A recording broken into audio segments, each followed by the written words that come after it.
For the past 3.5 months, all hands have been working very hard on Chubasco.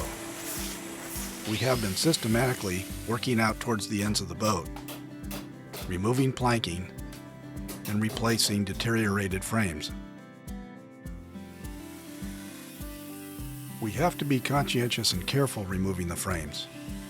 We want to remove the damaged frame, but not damage any floors or bulkheads that the frame's attached to.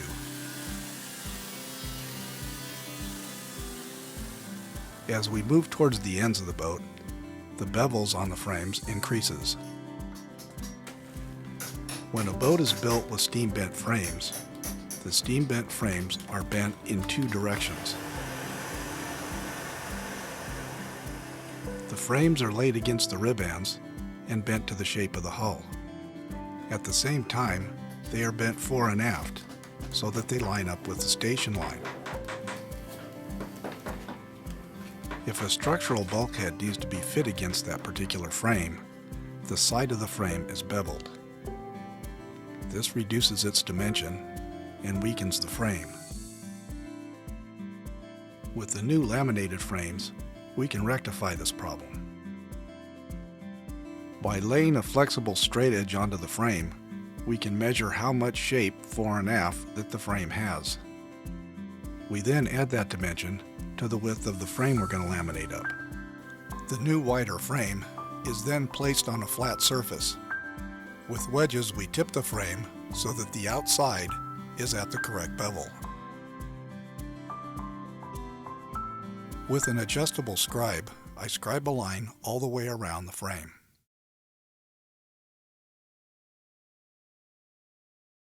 Using a power plane, I then cut the frame down to the line.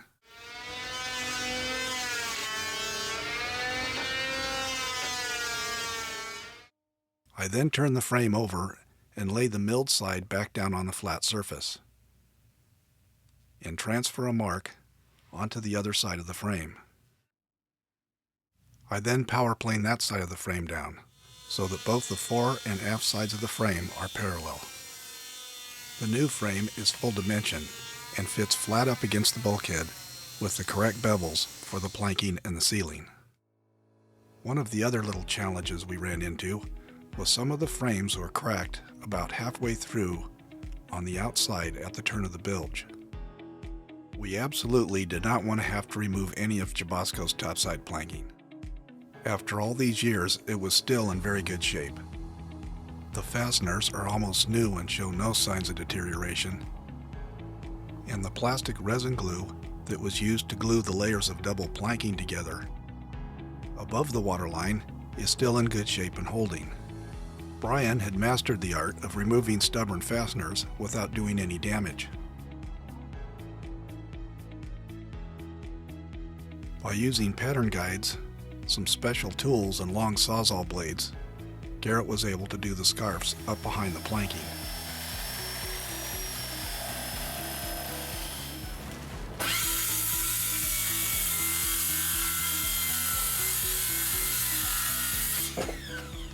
Reuben did the final fitting, and then we glued the frames into place.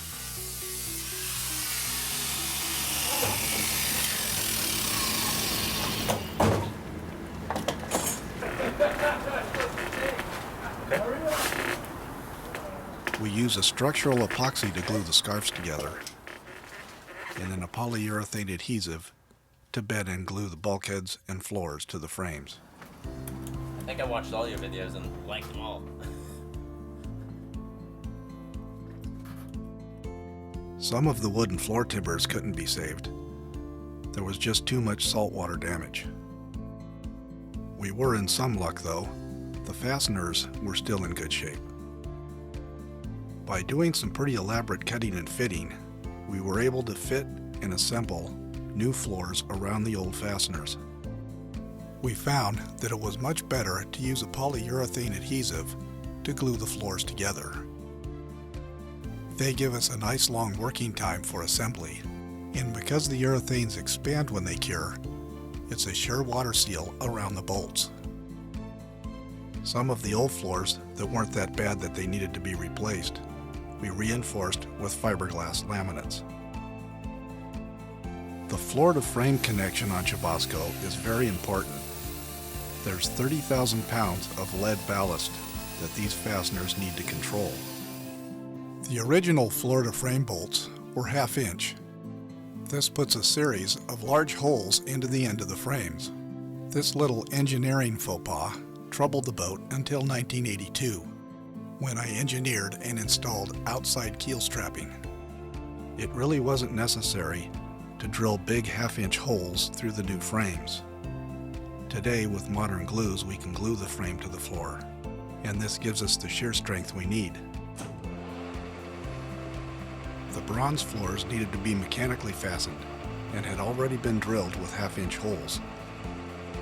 By machining some custom nuts with a 1/2 inch shoulder and a 3/8 thread, we were able to use the 1/2 inch holes that were already drilled in the bronze floors.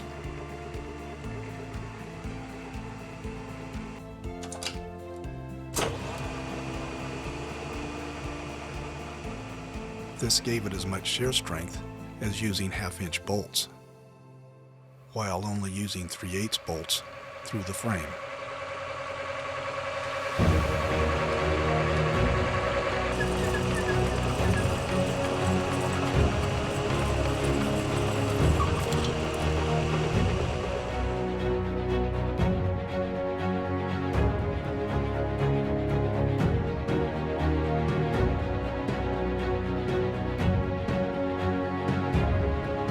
We always coat the fasteners and the fastener holes with epoxy before installation.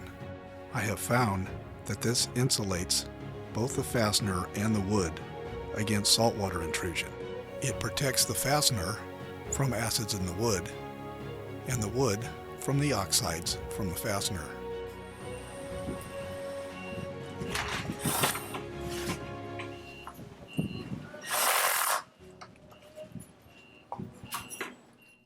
At this stage of the project, we have replaced 42 of the lower frame sections, along with many of the floor timbers in this area.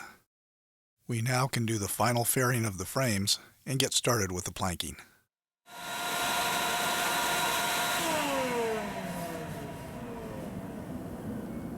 This video was brought to you by efforts through the Maritime Preservation Trust. Don't forget to subscribe, and please visit our website.